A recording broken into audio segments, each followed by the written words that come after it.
wabarakatuh. Saya Endang Sriwahyuni. Di sini saya akan menjelaskan tentang sistem operasi.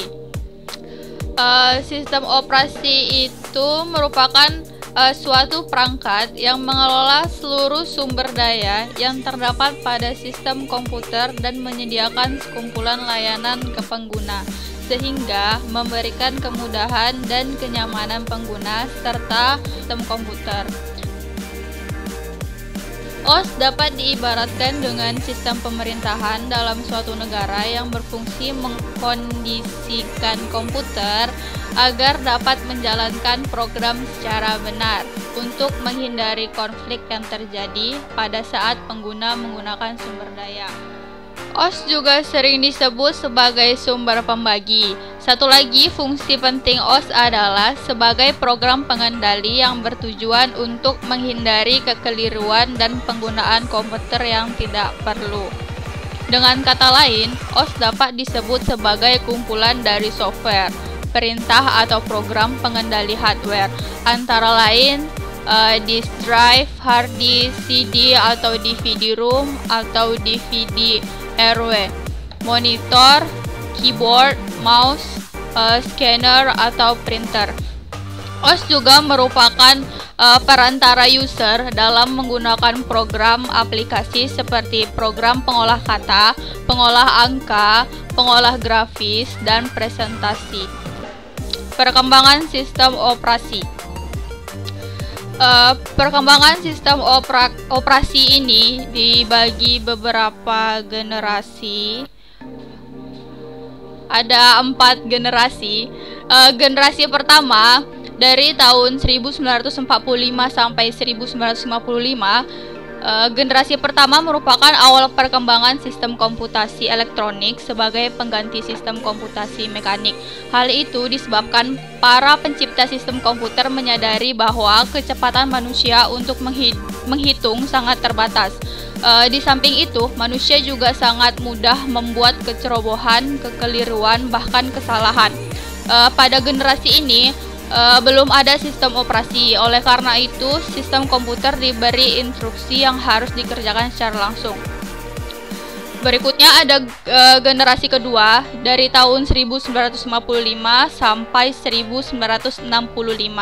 Generasi kedua memperkenalkan batch processing system, yaitu pekerjaan yang dikerjakan dalam satu rangkaian, lalu dieksekusi secara berurutan. Pada generasi ini, sistem komputer belum dilengkapi sistem operasi, tetapi beberapa fungsi sistem operasi telah ada. Contohnya, fungsi sistem operasi yang berkembang pada masa ini ialah FMS dan IBSYS.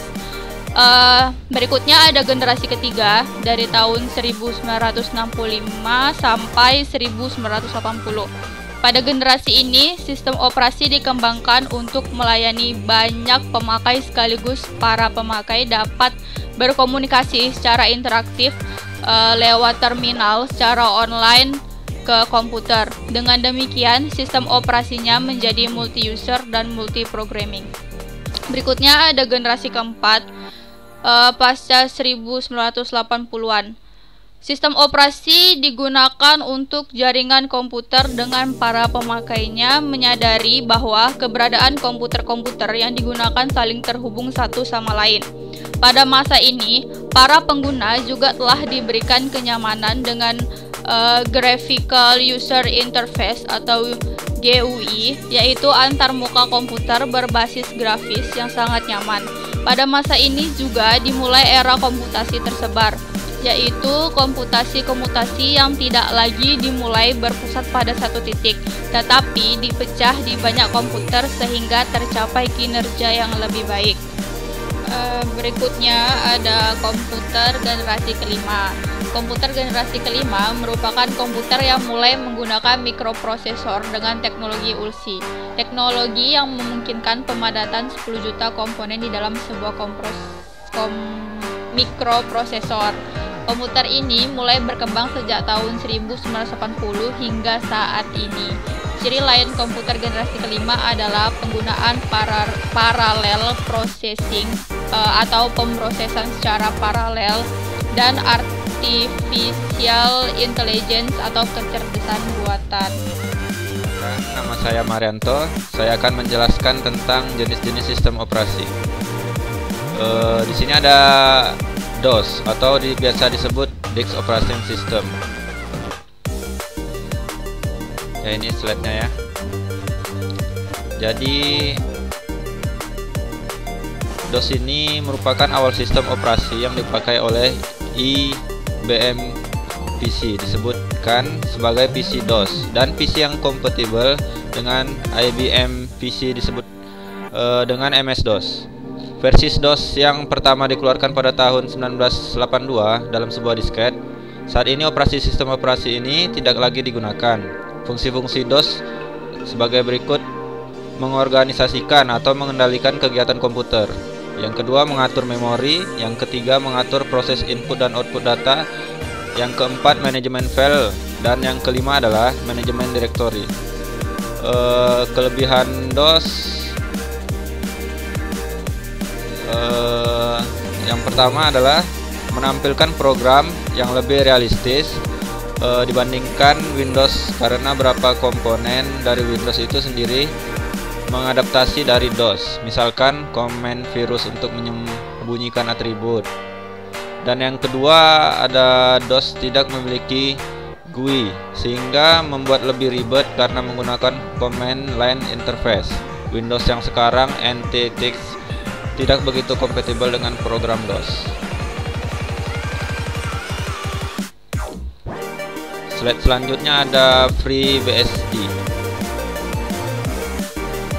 FreeBSD ini adalah sistem operasi bertipe Unix bebas yang diturunkan dari Unix, AT, dan T. FreeBSD berjalan di atas sistem Intel. Berikutnya ada FreeBSD. FreeBSD adalah sistem operasi bertipe Unix bebas yang diturunkan dari Unix, AT, dan T. FreeBSD berjalan di atas sistem Intel. FreeBSD sendiri kali pertama muncul pada tahun 1993 oleh David Greenman. Tujuan dari FreeBSD ini adalah menyediakan software yang dapat digunakan untuk berbagai kepentingan. FreeBSD sendiri dikembangkan dari 368 BSD, sebuah proyek pengembangan BSD OS yang berjalan di atas chip Intel. Selanjutnya saya akan menjelaskan kelebihan dari FreeBSD. Yang pertama, ada memiliki sistem software third party yang memberikan kemudahan, yang berarti bagi para user untuk menambah atau menghapus aplikasi-aplikasi. Yang kedua, keuntungan lain dalam memakai FreeBSD sebagai server, di antaranya adalah mudah dan gratis, bisa di-download langsung dari www.freebsd.org. Secure, powerful, mendukung patch and update, disertai port dan backup, atau memudahkan install software lain, disertai firewall dan theme yang akan selalu develop OS FreeBSD. Selanjutnya, sistem stabil untuk database, server internet file server, internet client, pengembangan Java. FreeBSD dapat berjalan lebih cepat dari Linux dalam beberapa bagian, misal sebagai server NVS. Dan saya akan menjelaskan kekurangan FreeBSD ini. Yang pertama, sedikit software untuk kantor, apalagi versi gratisnya. FreeBSD tidak dapat digunakan pada mikrokernel PC IBM. FreeBSD tidak dapat mendukung ICA plug and play card. Kecilnya basis, developer, and pemakai yang mencari bug atau kelemahan program. Belum jelas masa depannya untuk server database dan sistem operasi desktop. Selanjutnya, Macintosh. Macintosh ini atau biasa disebut macOS Operating System adalah sistem operasi yang dibuat oleh Apple Computer khusus untuk komputer Macintosh dan tidak kompatibel dengan komputer berbasis IBM. macOS merupakan sistem operasi pertama yang menggunakan antarmuka pengguna grafis atau Graphical User Interface, biasa disebut GUI. Diperkenalkan pada tahun 1984, macOS sejak tahun 2006 telah memiliki kompatibel dengan arsitektur PowerPC maupun 86X. Kelebihan dari macOS ini atau Macintosh ini Yang pertama adalah hardware dan sistem operasi berasal dari produsen yang sama, tidak bisa ditembus virus dan worm. Kekurangan dari Macintosh ini hanya cocok bagi graphic designer, hanya pihak Macintosh saja yang mengembangkan sistem operasi ini, kurang cocok untuk aplikasi server dan game. Selanjutnya saya akan menjelaskan tentang Solaris. Solaris adalah sistem operasi Solaris, sebuah sistem operasi yang berdasarkan Unix system yang diperkenalkan oleh Sun Microsystems pada tahun 1982 sebagai pendukung Sun OS. Solaris terkenal karena kestabilannya, khususnya pada sistem SPIRC atau Scalable Processor Architecture. Solaris disertifikasi dalam spesifikasi Unix, walaupun pada awal pengembangannya berdasarkan kepemilikan pribadi, dan kebanyakan kode dasarnya sekarang ini merupakan software open source yang biasa dikenal dengan Open Solaris. Open Solaris sendiri merupakan open source versi sistem operasi Sun Solaris, tetapi untuk installer desktop software. Kelebihan dari Solaris ini yang pertama adalah sistem filenya stabil untuk database, lalu server internet, file server, internet client, dan pembangunan Java. Selanjutnya stabil dan populer dibandingkan dengan Windows NT. Mempunyai sistem operasi Unix versi hampir sempurna. Kekurangan Solaris ini yang pertama harga sistem operasi komersil yang mahal, yang termasuk versi berbayar. Kepantasan inovasi Linux kelamaan memberi kesan kepada sistem Unix komersil. Sistem operasi Unix versi hampir percuma tidak sebagai sistem operasi Unix komersil. Driver hardware yang kurang baik pada versi hampir percuma. Tidak perizinan untuk pejabat. Selanjutnya saya akan menjelaskan Linux. Linux ini adalah nama yang diberikan kepada sistem operasi komputer bertipe Unix. Linux merupakan salah satu contoh hasil pengembangan perangkat lunak bebas dan sumber terbuka utama open source. Seperti perangkat lunak bebas dan sumber terbuka lainnya, pada umumnya kode sumber Linux dapat dimodifikasi, digunakan dan didistribusikan kembali secara bebas oleh siapa saja. Nama Linux berasal dari nama pembuatnya yang diperkenalkan pada tahun 1991 oleh Linus Torvalds. Sistemnya, peralatan sistem, dan pustakanya umumnya berasal dari sistem operasi GNU yang diumumkan tahun 1983 oleh Richard Stallman. Kontribusi GNU adalah dasar dari munculnya nama alternatif GNU atau Linux ini. Kelebihan dari Linux ini merupakan sistem operasi bebas dan terbuka, sehingga dapat dikatakan tidak terdapat biaya lisensi untuk membeli atau menggunakan Linux.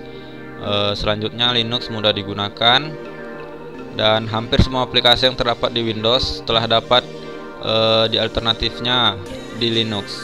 Kita dapat mengakses situs web open source alternatif untuk memperoleh informasi yang cukup berguna dan cukup lengkap tentang alternatif aplikasi Windows Linux. Dan kekurangan Linux ini yang pertama, banyak pengguna yang belum terbiasa dengan Linux dan masih Windows mainnet. Selanjutnya, dukungan perangkat keras dari vendor tertentu yang tidak terlalu baik pada Linux. Untuk mencari daftar perangkat keras yang digunakan pada Linux, kita dapat melihatnya pada Linux Drive. Selanjutnya, proses instalasi software atau aplikasi yang tidak semudah di Windows. Instalasi software di Linux ini akan menjadi lebih mudah bila terkoneksi ke internet atau bila mempunyai CD atau DVD repository-nya. Bila tidak, maka kita harus mendownload satu persatu spek yang dibutuhkan beserta dependensiesnya. Selanjutnya, Windows. Saya akan menjelaskan Windows. Windows ini merupakan Microsoft Windows atau biasa kita sapa dengan sebutan Windows. Adalah sistem operasi yang dikembangkan oleh Microsoft Corporation yang menggunakan antarmuka dengan berbasis GUI atau Graphical User Interface atau tampilan antarmuka grafis. Sistem operasi Windows telah berevolusi dari MS-DOS, sebuah sistem operasi yang berbasis modus teks dan command line, Windows versi pertama, Windows Graphics Environment 1.0 pertama kali diperkenalkan pada 10 November 1983, tetapi baru keluar pasar pada bulan November tahun 1985, yang dibuat untuk memenuhi kebutuhan komputer dengan tampilan bergambar. Kelebihan dari Windows ini merupakan unsur user friendly dibandingkan dengan sistem operasi yang lain. Instalasi server mudah, banyak software berbasis Windows dengan driver yang lebih banyak, lalu mudah membuat software untuk dijalankan di Microsoft Windows, terutama dunia usaha yang membutuhkan aplikasi yang sesuai dengan kebutuhannya. Selanjutnya, perkembangan paling cepat dibanding software lainnya karena banyak perusahaan software yang konsisten menciptakan kemajuan pada sistem operasi Windows. Lalu banyak gratis GPL dan fireware-nya ditawarkan untuk Windows. Kalau ada masalah mudah menyelesaikannya sebab hampir semua orang bisa, dan mencari ahlinya juga tidak sulit di sekitar kita. Dari kekurangan Windows ini adalah harga lisensinya mahal, lalu komunitas terlalu sedikit karena bersifat closed source, lalu banyaknya virus yang sering menyerang Windows, sistem keamanan yang masih dibilang kurang, dan sistem yang kurang stabil. Perkenalkan, nama saya Jabar Rahman dari Prodi Teknik Informatika. Saya akan menjelaskan tentang bagian-bagian sistem operasi. Bagian-bagian sistem operasi yang pertama adalah mechanic boots, yaitu meletakkan kamera ke dalam memori kernel. Kernel dapat digantikan sebagai inti dari sistem operasi. Yang kedua adalah command interpreter atau shell, bertugas untuk membaca input berupa perintah dan menyediakan beberapa fungsi standar dan fungsi dasar yang dipanggil oleh aplikasi atau program maupun piranti lunak lain. Contoh dari shell adalah command prompt pada Windows XP, Extreme, dan konsol mesin Linux. Baru yang ketiga yaitu resource allocator, yaitu sistem operasi yang bertugas mengatur dan mengalokasi sumber daya dari perangkat. Yang keempat adalah handler.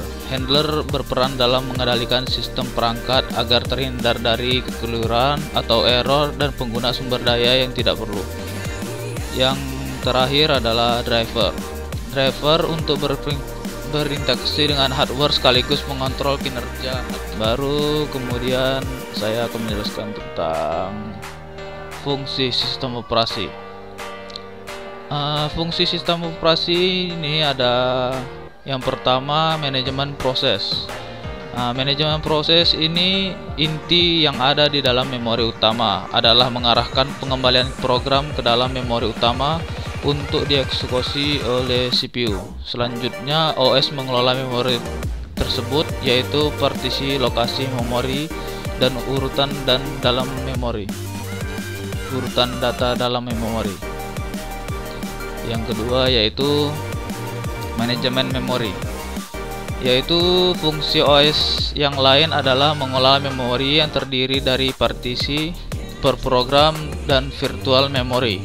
Hal ini dilakukan dengan mensimulasikan hard disk sebagai perluasan dari memori utama yang mempunyai kapasitas yang lebih daripada kapasitas spesifik sebenarnya.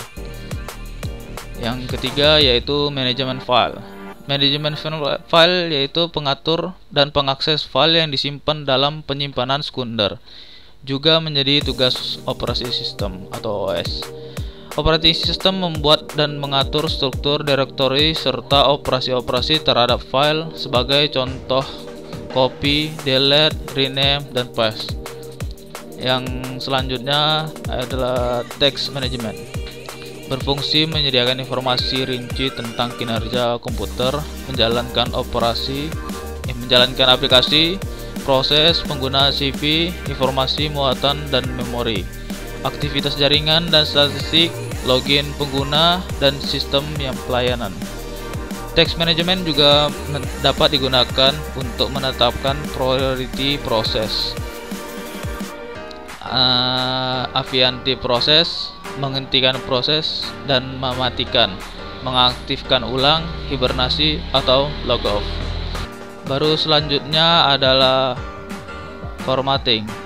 Formatting ini masih dalam fungsi sistem operasi, yaitu yang pertama, OS digunakan untuk format disket yang belum siap dipakai sehingga siap untuk dipakai oleh user atau keamanan data. OS mengelola kontrol terhadap file seperti dalam pengguna password, yaitu user interface. OS menyediakan interface atau antarbuka yang berbasis GUI atau graphic user interface agar user dapat bekerja dengan perangkat lunak lainnya, yaitu toleransi kesalahan. OS akan menangani kesalahan yang sehingga komputer tetap akan berjalan ketika terjadi kesalahan, misalnya kesalahan memori, komponen komputer yang berulang-ulang, dan kesalahan user.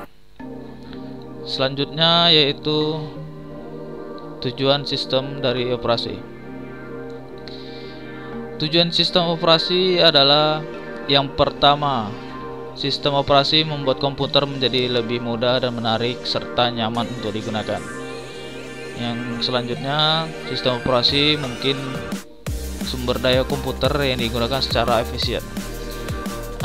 Kemudian sistem operasi yang disusun atau diprogram sedemikian rupa memungkinkan menerima perubahan atau pengembangan baru yang efektif dan efisien. Dapat melakukan pengujian sistem tanpa mengganggu layanan yang telah ada. Perkenalkan, nama saya Miksan Al-Badri. Saya sini akan menjelaskan tentang instalasi Windows 10. Sebelumnya kita harus mengetahui dulu yaitu Windows 10. Windows 10 adalah versi terbaru setelah Windows 8. Windows 10 sendiri dirilis pada tanggal 2012. Sistem ini merupakan versi terbaru dari sistem operasi Windows hari ini. Windows 10 merupakan sistem operasi komputer pribadi yang dikembangkan oleh Microsoft sebagai bagian dari keluarga sistem operasi Windows. Pertama diperkenalkan pada bulan April 2012 pada Komisi untuk mengatasi kekurangan dalam menerima pengguna. Pertama kali diperkenalkan oleh Mustafa dengan menambahkan mekanik tambahan dirancang untuk meningkatkan pengalaman pengguna yang tidak ada dari situ, termasuk kembangnya yang terlihat di Windows 7. Sistem desktop Maya untuk menjadi aplikasi bersama Windows dalam jendela pada desktop daripada mobile. Sebelum melakukan instalasi Windows, kita harus men-setting BIOS terlebih dahulu. Yang pertama, nyalakan atau restart komputer atau laptop Anda. Setelah itu tekan tombol Del beberapa kali sampai muncul tampilan BIOS seperti di gambar ini. Tidak semua BIOS settingannya sama seperti ini. Anda bisa cek settingan menuju menu BIOS Anda. Seperti yang Anda lihat bahwa harusnya foto hari ini sudah dapat detail di atas. Tersebut menandakan bahwa bonding pertama kali dilakukan dengan ini. Jika Anda menggunakan CD-ROM atau DVD, silakan CD-ROM dan biasa menggunakan tombol versi berada di depan paling atas. Jangan lupa masukkan DVD instalator Windows yang akan DVD-ROM, kemudian simpel hasil settingan BIOS Anda tadi dengan menekan tombol F10 lalu pilih Yes. Setelah Anda setting BIOS, akan button pertama kali dari DVD instalator instalasi Windows 10. Pertama, tekan sebelah tombol untuk instalasi Windows 10. Biasanya Anda dialogkan kembali dengan tampilan seperti ini. Dan tengah-tengah proses instalasi, jangan tekan tombol karena Anda akan kembali ke instalasi awal. Cara masuk ke Windows 6 untuk pemilihan bahasa terserah dan bahasa Indonesia. Di sini saya akan menggunakan bahasa Indonesia. Anda pilih Install Now. Kemudian cetak accept dan accept, dan lanjut next. Pada langkah berikutnya silakan pilih custom install Windows seperti. Selanjutnya kita akan menuju ke tahap partition. Jika Anda ingin melakukan install ulang, upgrade atau downgrade dari sistem Windows lama ke Windows 10, cukup dari partisi 2 di drive 0 atau partisi C dan drive 0 partisi 1. Sistem tersebut secara otomatis kalau partisi tersebut akan menjadi unlocated space sebelum dipartisi. Selanjutnya buat partisi baru sebagai lokasi transaksinya, pilih next untuk lanjutkan. Seperti yang Anda lihat pada gambar ini, bahwa ruangan ini masih kosong, itu harus partisinya. Jadi partisinya bisa 2 atau lebih sesuai dengan kita. Silakan pilih jadwal alokasi space. Tentukan ukuran partisi tersebut, lalu pilih apply. Sesuaikan ukurannya dengan kapasitas Anda saja. Namun untuk ukuran sistem di sini saja, misalnya hari ini dan terus ukuran dan baik saja. Lalu pilih OK untuk membuat sistem.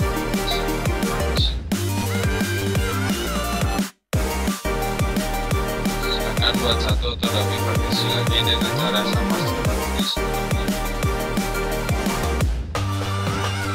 Seperti Anda lihat pada gambar berikut ini, saya membuat partisi pertama, pilihnya 0, partisi registrasinya akan ditempatkan di partisi.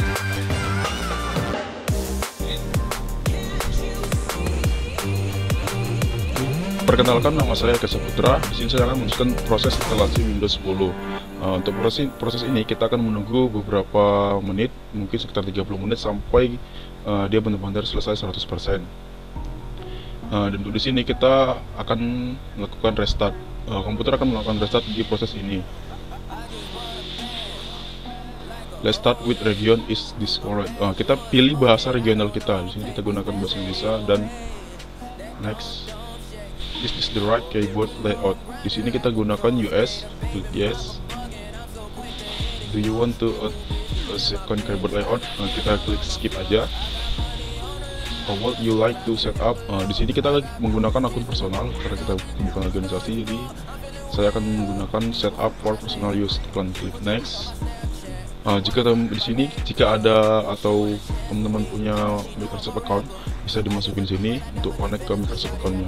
Jadi sini saya anggap semua tidak ada, jadi saya pilih offline account, pilih next, masukin with Microsoft instead. Di sini no kan aja, kita klik no, next. Beri nama di PC teman-teman, gunakan nama yang teman-teman mau dan klik next.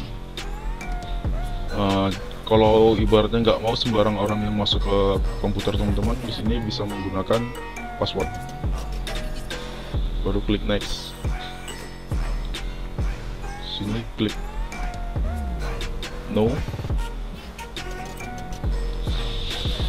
Untuk di sini pilih untuk choose privacy setting for your device. Di sini no kan aja dulu semuanya, baru di accept.